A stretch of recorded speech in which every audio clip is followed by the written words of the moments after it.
Oliver and I are from Mount Sinai in New York. As many of you may know, Mount Sinai was the center of the pandemic.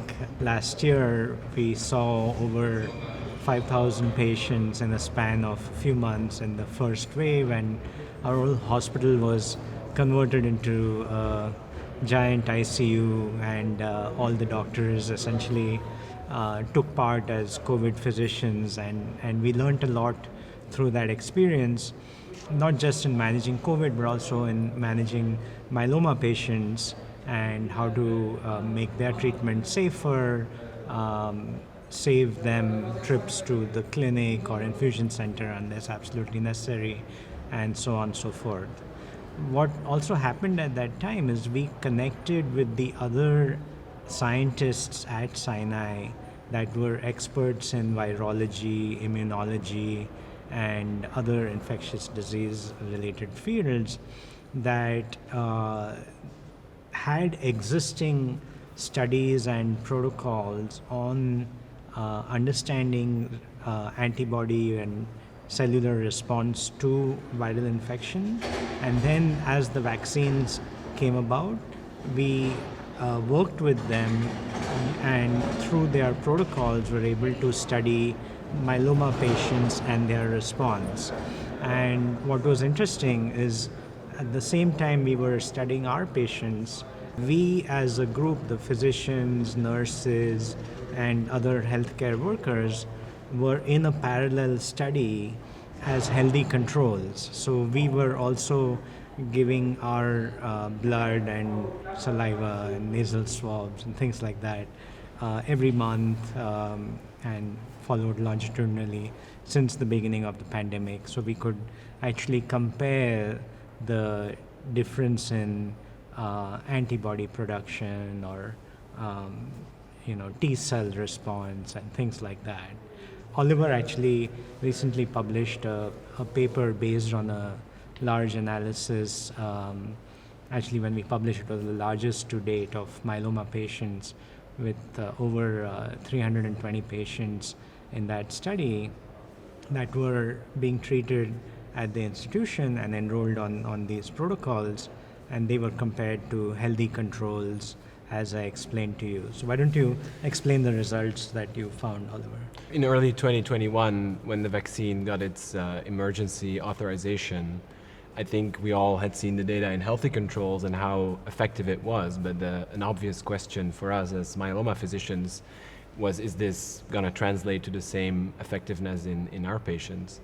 And what we saw was somewhat surprising. The first observation was that the level of anti-spike or anti-COVID IgG, which is a type of antibody, was significantly lower in the myeloma patients, even after 2 shots of the mRNA vaccine. But importantly, we saw that there was a significant fraction, about 15 or 16% in our data set, that had no detectable levels of IgG at all. That group obviously was the biggest worry to us, because antibody levels, we don't routinely measure antibody levels for other pathogens in the past. So that might be something that is also true for other vaccines, but obviously patients that have no detectable antibodies, these were the ones that we were worried about and that might develop COVID-19 even after their vaccination. And that's why we studied their characteristics. We tried to figure out what made this group special. And we saw that there were some factors related to their disease. Having a lot of prior treatment lines was a risk factor for not having antibodies, as well as being lymphopenic, having very low white blood cell counts of a specific type was a predictor as well. But the most important factors were actually treatment factors. We saw that patients that were being treated with either anti-CD38 monoclonal antibodies or a BCMA targeted treatments at the time of their vaccination, they were at the highest risk, much higher than myeloma patients on other treatments not to develop the antibodies. So there were some surprises in there as well. One was the patients that had natural COVID infection and then got immunized actually had comparable antibody levels to healthy controls. The patients that were having lower antibody levels were the patients that had gotten 2 doses of vaccines without having previously seen COVID as an infection.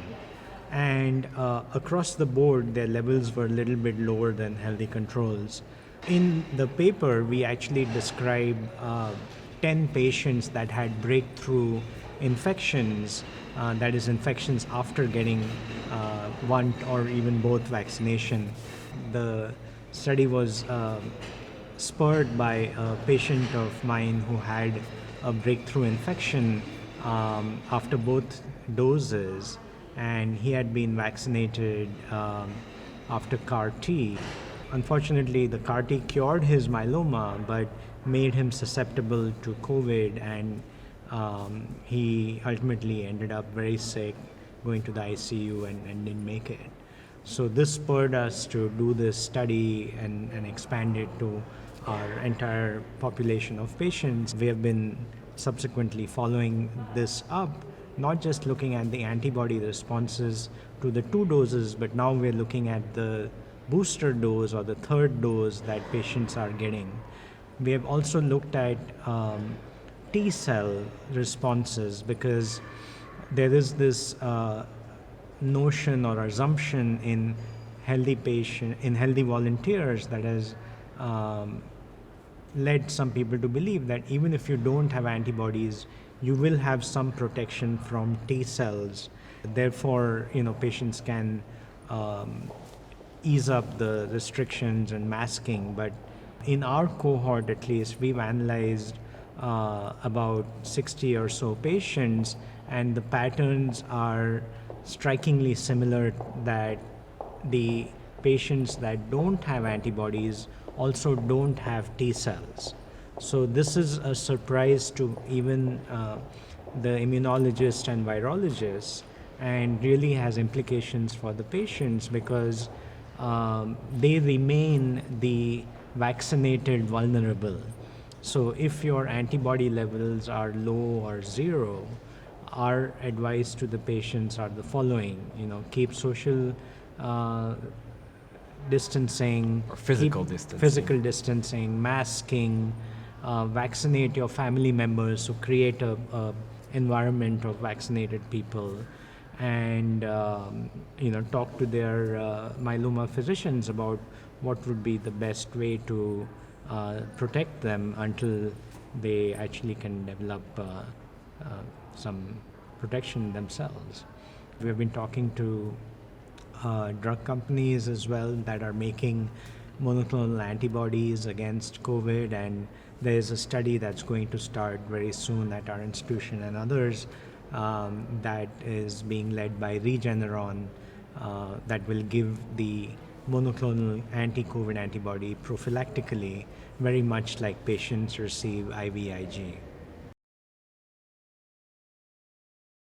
Protection against a virus like COVID or SARS-CoV-2 is not depends on a lot of different factors. It's relatively easy to measure the levels of antibody, and that is a type of protein that is circulating throughout the blood and that recognizes targets on the surface of the virus, binds to it, and then makes it easier for other parts of the immune system to filter out the COVID particles and kill them. Our body doesn't exclusively rely on those antibodies. In fact, there are other cells called T cells that are also circulating throughout the bodies, and they exist in many different flavors. They also have receptors on their surface that specifically recognize targets on the surface of the virus, like the spike protein, for example. And they go around throughout the tissues and they find cells that have been infected with COVID, can be in the upper respiratory tract or in the lungs or wherever in the body, and they have an effect. They either produce cytokines that sort of signal to the immune system that there's an infection going on and that we should fight it, or in some cases they actually have the ability to kill off virally infected cells. And so it is the ensemble of all these factors together that really leads to a good immune response. Historically, it's been relatively easy to determine the level of antibodies, as it is a simple blood test and determining a particular protein. We have assays for that. It is much more tricky, I think, to do assays to measure T cell levels. That being said, we have the tools and we are using them in the lab, but expanding them on a scale to offer it to patients as a test on the market is much And more standardizing difficult. them And standardizing is them very difficult. Yes. So typically the way T cell responses are measured is that we take the patient's blood, we take T cells from the blood, and then we expose them to COVID peptides. If the T cells recognize the COVID peptides, they produce substances called cytokines, and we can detect them. And we then know that the patient's blood had T cells that are capable of recognizing and mounting a response against COVID. But this assay currently, takes about 2 days and requires a lot of sophistication and technical expertise to run.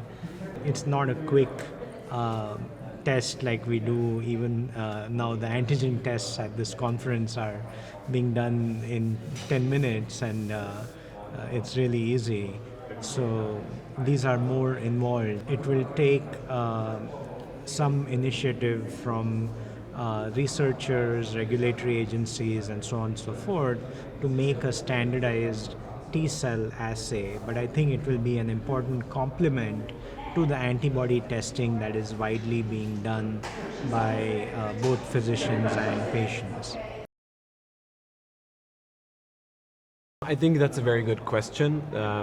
The question as to what level of antibodies are enough to be protected. I don't think there is the one right answer to that, and the reason for that, there's multiple reasons for that. One of the reasons is that not all the tests are identical, and so not all the lab measurements can be directly compared. That's why I think it's most useful if patients repeatedly go to the same lab or make sure that their labs are being managed in the same lab so that they can at least compare their own results longitudinally. And another important factor, or an important factor that comes in here, is that the virus itself has changed as well. And so levels that might have been protective in the beginning of this year, now that there's variants of the virus, might not offer the same degree of protection. And so that makes it even harder to answer that question. For us, that's why we focused, I think, heavily on the group of patients that had undetectable levels, because that, I think, there was a lot of consensus that those were at the highest risk.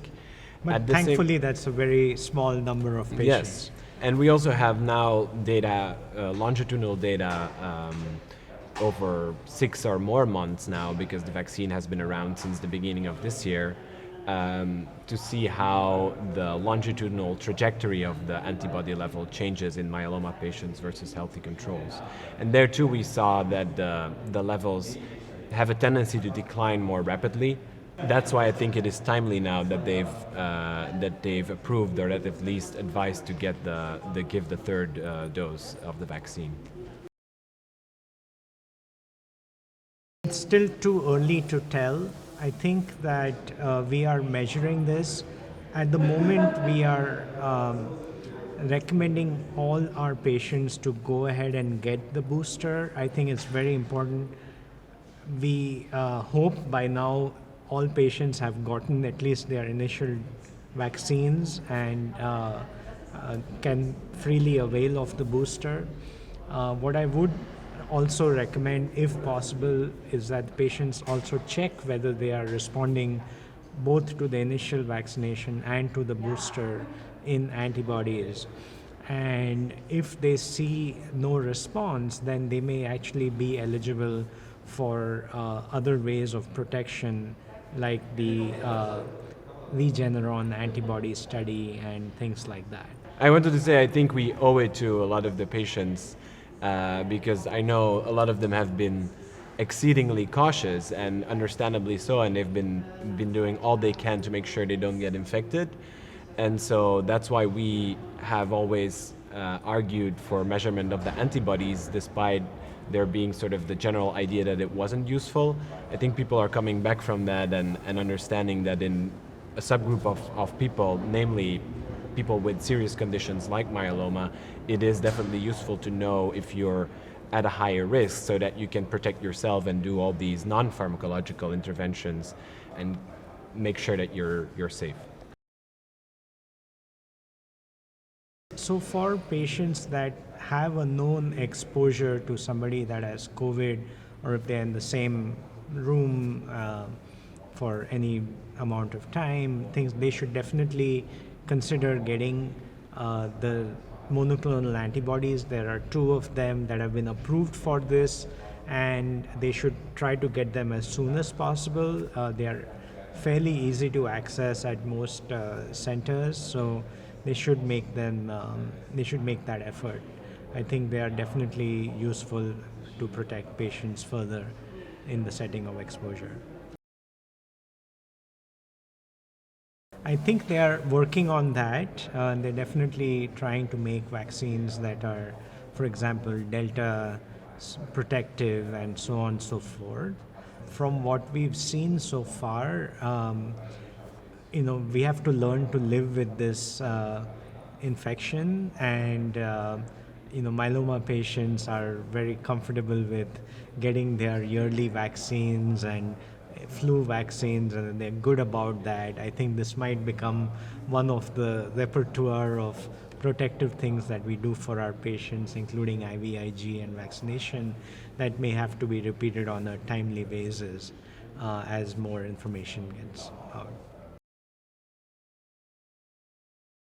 The past year or the past 2 years were a unique time in the sense that we were confronted with this new pathogen that nobody had ever been exposed to before, and this has triggered, as we said previously, a lot of collaboration on our side with people from virology or microbiology.